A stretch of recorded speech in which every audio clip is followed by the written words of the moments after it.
का सियासत और मुसीब हमारे खिलाफ हो गई, दबा के हमारे खिलाफ छापना शुरू कर दी। इसका सियासत और मुसीब हमारे खिलाफ हो गई, दबा के हमारे खिलाफ छापना शुरू कर दी। भाई सियासत और मुंसिफ मिलके दबा के छाप के बगैर में मिलाए तो पब्लिक को गुमराह करके। भाई सियासत और मुंसिफ मिलके दबा के छाप के बगैर में मिलाए तो पब्लिक को गुमराह करके। अरे भाई सियासत बोले तो खाली उड़ते उड़ते बैठते बैठते होने वाली चीज नहीं है, बारीकियों में भी जाना पड़ता।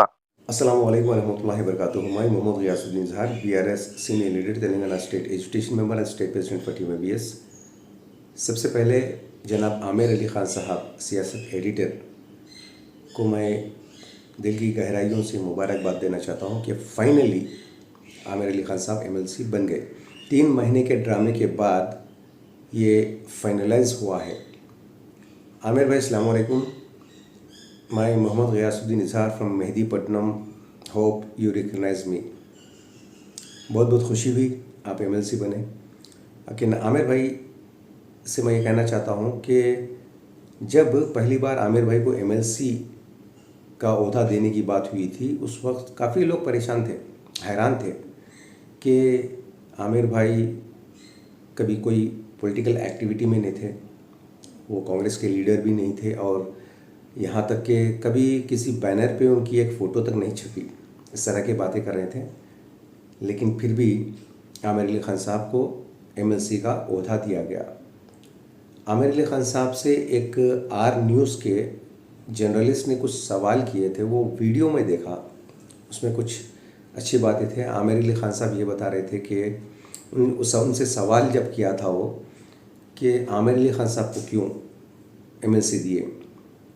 मैं ये कहना चाहता हूँ कि आमिर अली ख़ान साहब को इसलिए दिया गया क्योंकि आमिर अली ख़ान साहब पिछले 10 साल बीआरएस के ख़िलाफ़ अपने न्यूज़पेपर में छाप छाप के नेगेटिविटी छाप के और सारे मुसलमानों में, उनके दिमागों में बुरासी भर के, क्योंकि उनके घर का पेपर है इसीलिए, दूसरी तरफ से मुंसिफ न्यूज़पेपर में भी, तो ये छापने के वजह से लोगों में बीआरएस के ख़िलाफ़ नेगेटिविटी आई, जिसके नतीजे में किसी भी एक्टिविटी किए बिना, पॉलिटिकल एक्टिविटी किए बिना आमिर अली ख़ान साहब को एमएलसी दिया गया।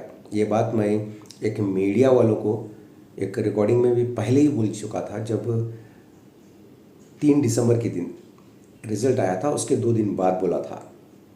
दूसरी बात यह है कि आमिर अली ख़ान साहब से एक और सवाल किया गया कि आप जो भी करते हैं आगे आने वाले दिनों में क्या करेंगे, आप माइनॉरिटीज़ के लिए क्या करेंगे।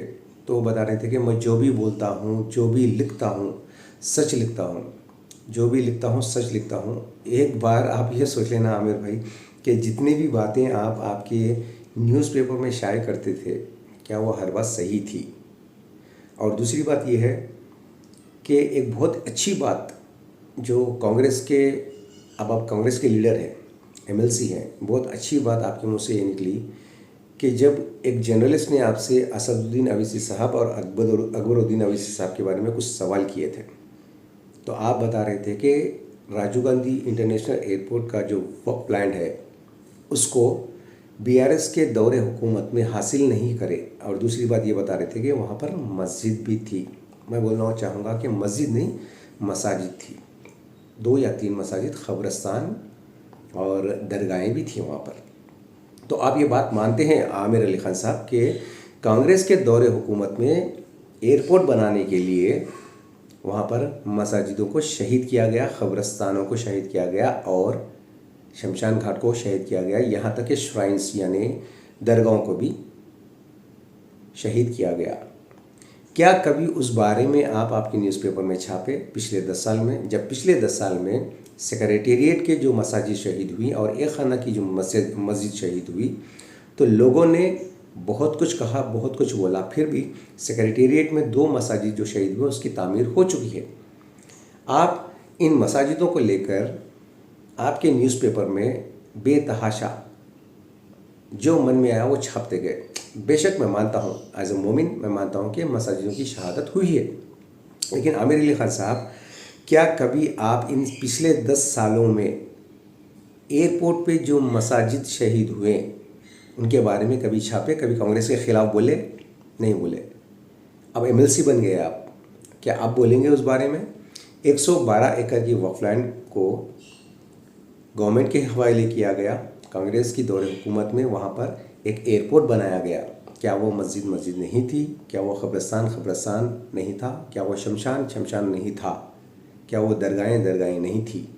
आज आपके मुंह से ये बोल रहे थे एक स्टेटमेंट में कि वहाँ पर मस्जिद भी थी, वक्फ बोर्ड की लैंड जो थी उस लैंड को वापस हासिल नहीं कर सके अकबरुद्दीन अवैसी साहब और असदुद्दीन अवैसी साहब बीआरएस के दौरे हुकूमत में। अब एक सवाल आपसे ये है आमिर अली खान साहब कि अब आपकी हुकूमत आई, जिसकी तायीद आप करते थे, जिसकी बुराई बीआरएस की आप करके इस हुकूमत को लाकर आप एमएलसी बन गए, आप अपना उल्लू सीधा कर लिए।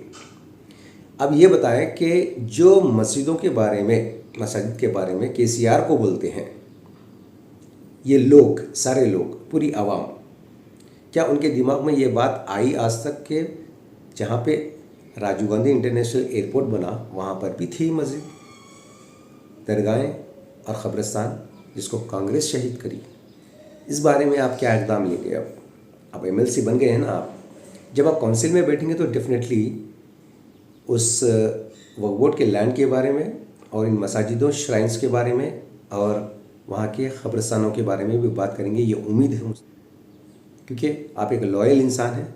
उस हिसाब से देखा गया तो जब भी लोग ये कहते हैं कि केसीआर ने मसाजिदों को शहीद किया है, तो आपकी तरफ से ये आवाज़ ज़रूर उठना चाहिए कि कांग्रेस ने भी, कांग्रेस के दौरे हुकूमत में 2007 में राजीव गांधी इंटरनेशनल एयरपोर्ट बनाने के लिए, तामीर करने के लिए शमशाबाद पे 3 मस्जिद, 2 दरगाहें या 3 दरगाहें और क़ब्रिस्तान की शहादत अमल में आई थी।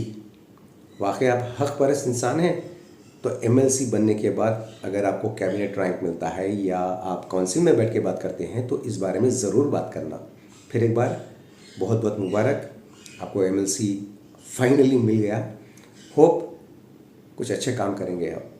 बहुत बहुत शुक्रिया। Thank you so much. जय हिंद, जय तेलंगाना। खुदा हाफिज़। अस्सलाम वालेकुम रहमतुल्लाहि व बरकातहू।